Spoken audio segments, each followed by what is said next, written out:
Hi, I'm Matt Garrett. I'm the founder here at Founder Co. And in this video, we're going to be covering what a business incubator is. So without further ado, let's get into it. Now, to give you a quick overview of what we're going to cover in this video is we're going to break it down into 3 parts. One is what is a business incubator, how do they work, and then why you should actually join a business incubator. Okay, to get started, we're going to go over what is a business incubator and some of the history behind them. Now, let's give you the quick definition, or the formal definition of a business incubator. And this, according to the National Business Incubation Association, is the definition of an incubator. They define it as business incubators are a catalyst tool for either regional or national economic development. So, if you're talking about incubation, that can take a lot of different ways according to this definition. However, it's mainly a way of creating companies that can help spur the economy and also just create better communities and help just make cities better. So that's what really incubators are there for. They're used as an economic development tool, and at least in the formal definition of them. Now, where they got started, these incubators usually got started out of universities. And the university is one of these incubator programs that exist mainly because, well, I guess two main reasons potentially. One is that they want to create partnerships with different industries for helping their students get jobs, but also to help bring more money into the university because industry can sponsor research and things like that, and it also can help create endowments and just create better partnerships. There's a lot of different reasons you want to do that for actually creating incubators within a university. Nowadays, universities create these incubators because entrepreneurship for getting students is a really incredibly needed thing. A lot of students are looking to join entrepreneurial programs, so that's why you're seeing a lot of incubators pop up within collegiate programs because it's becoming more and more of a demand for them. Outside of the universities, in the past several years, probably even the past decade, there's been more and more co-working spaces and incubator programs popping up. And there's been more funding for them from a government level and grant level because we know that these incubators are working. But also, people are seeing this as maybe a great business opportunity, especially after the success of WeWork and how fast it's been growing. Now, WeWork has its own separate issues that we're not going to get into. However, many, as you can probably tell with these co-working spaces and incubators being so in-person heavy, that they're very, very localized. So if you're looking at some of the best incubators in the country, some of them would be 1871 in Chicago, Capital Factory in Austin, or 1776 in Washington, D.C. Now, 1776 is a little bit different because there are multiple cities, but mainly they're in Washington, D.C. At least that's their hub that I know of. With that in mind, these incubators a lot of the times become like the centralized hub for entrepreneurs in these cities. And you'll see a lot of the entrepreneurs, they usually get memberships, or at least they go to the different events. They usually are connected to these different spaces in some fashion because of the amount of resources and just the amount of people you can potentially meet in these business incubators is because they can be really important and impactful, and they can be really, really helpful for building your startup. Where do all these incubators get all their resources? Well, it's different for each incubator, really, because some of them are nonprofits, most of them are nonprofits, but some aren't, and that's okay. So it really depends on where they're going, but as you can probably tell, if you look at some of these bigger ecosystems, like the bigger cities, like a top 5 city, like in New York City or San Francisco, some of these incubators actually have focuses in different industries, and that can be because the founders of it are from that industry, or their funding is coming from these different industries too, because these industries want to fund different incubators and different innovation to help build their business development and just grow their own companies. Ultimately, business incubators exist to help create companies, which then leads to create innovation and jobs, which is a big part of economic development. And one final note on this section, how are incubators and co-working spaces a little bit different? And it's mainly because of the resources that come with it. Incubators usually have like office hours and mentors and things like that, or even some of them have different programs that you can sign up for free, or maybe you pay a small fee for. And then co-working spaces, they're just mainly so you can use their space. That's the biggest difference between an incubator, business incubator, and just a general co-working space. However, as you can tell, that definition is pretty fuzzy, so take it for what you will. Okay, the second part of this video is how business incubators work. Now, they all can be a little bit different because they have different types of funding and different types of ownership, and that comes into play with this. And some incubators take everyone that they want to work with, if you're willing to pay especially. However, depending on if it's a different industry or a niche, or they have a limit on the amount of people that can be a member of it, They can be industry agnostic, and they can be sometimes can be competitive applications, but again, it depends on the incubator. Sometimes they take everybody no matter what. Now, if it's an incubator with co-working space, typically you'll pay anywhere from like $100 up to maybe, I've seen the most, maybe like $500, $600 at most. Now, the $100 or $100 to $150 is usually just like a drop-in membership where you can, kind of drop in during the day, you can work and hang out. And then the higher ends, like the $500 to $300 to $500, depending on what city. Every city's got their cost of living is different.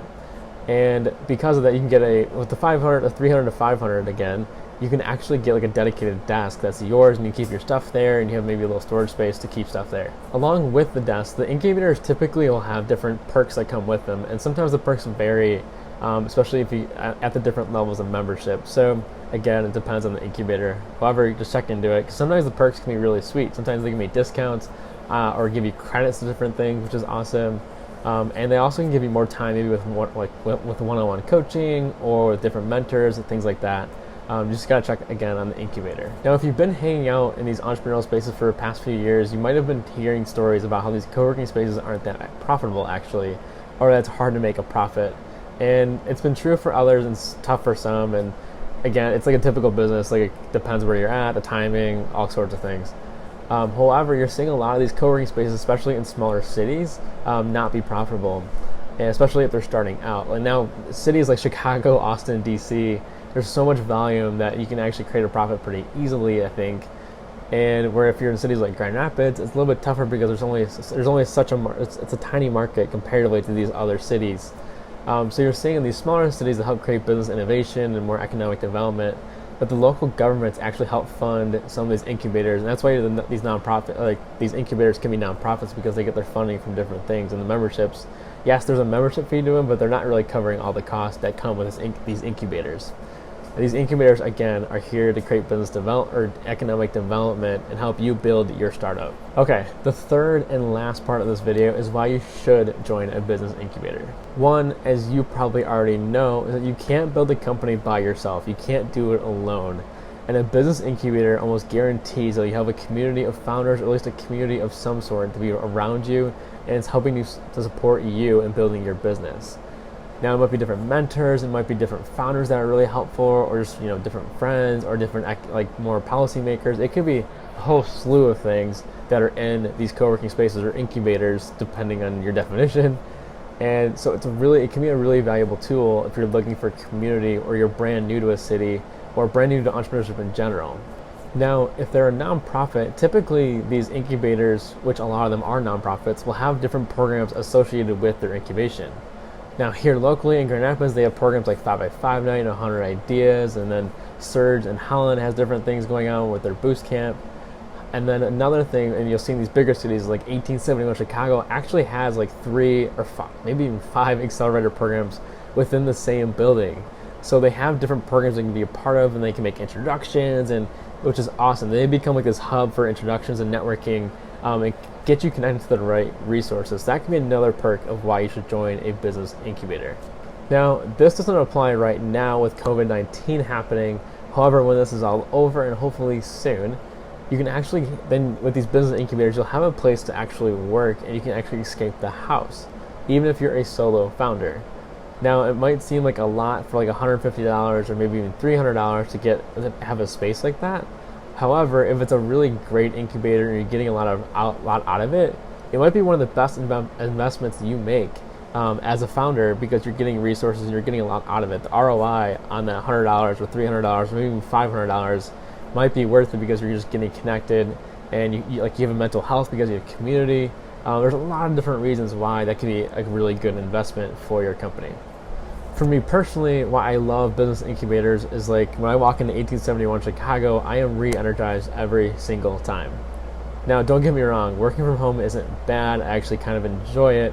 However, it is different when you're around a bunch of people trying to build amazing companies, and you're just trying to be like everyone's towards a similar mission or going on these great, awesome missions.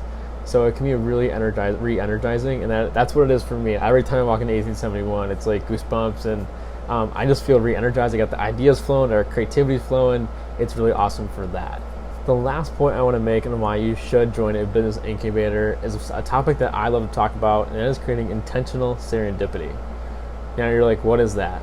Well, that's because every startup needs a little bit of luck. You need these lucky moments to actually help propel your business or just get you in the right place at the right time. And what I like to do, think about it as, is that if you put yourself in opportunities for luck to happen, at some point that luck is actually going to pull your name and you're going to get that lucky moment. Now, for example, in my last company, Fathom, we actually had a lucky moment, is that we were hanging out in all these different incubator programs, and one of them was Start Garden in Grand Rapids.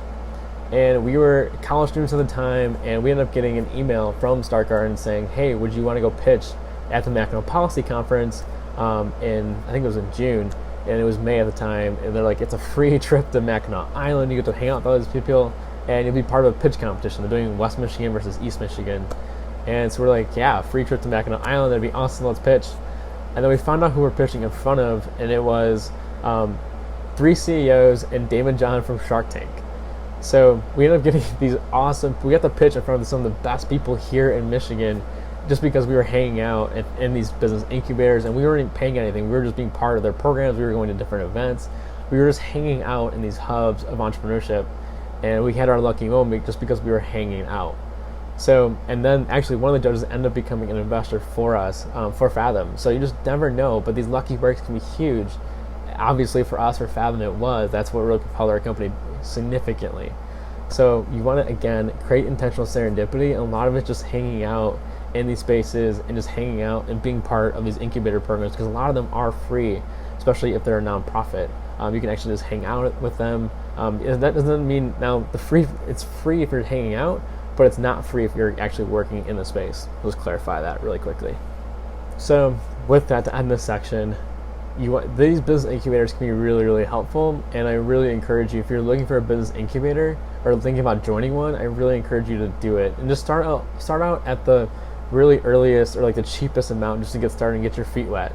So whether that's like $100 or something like that, and usually, especially on the cheaper end, it's month to month. So if you don't like it, if you just let's throw $100 at it and see if it's actually helpful, cool. I mean, if it is helpful, just keep going with it. If it's not helpful, then don't do it. You don't have to do that. But it does take some effort sometimes, these incubators. You have to actually get to know people. So do that, and I think the reward will be there. Well, that's all I have in this video on business incubators. Now, if you're looking for more content like this, you can check out our website at founderco.org. That's founderco.org. We have our new podcast called Founder Feedback, where I talk to other experienced founders who have been there, done that. And these founders, wow, they've done some really amazing things. It's been really such a privilege for me to be able to talk to them and just gain so much wisdom from them. So you can check it out on our website or any of your favorite podcast listening apps. Now, until next time, we'll see you later.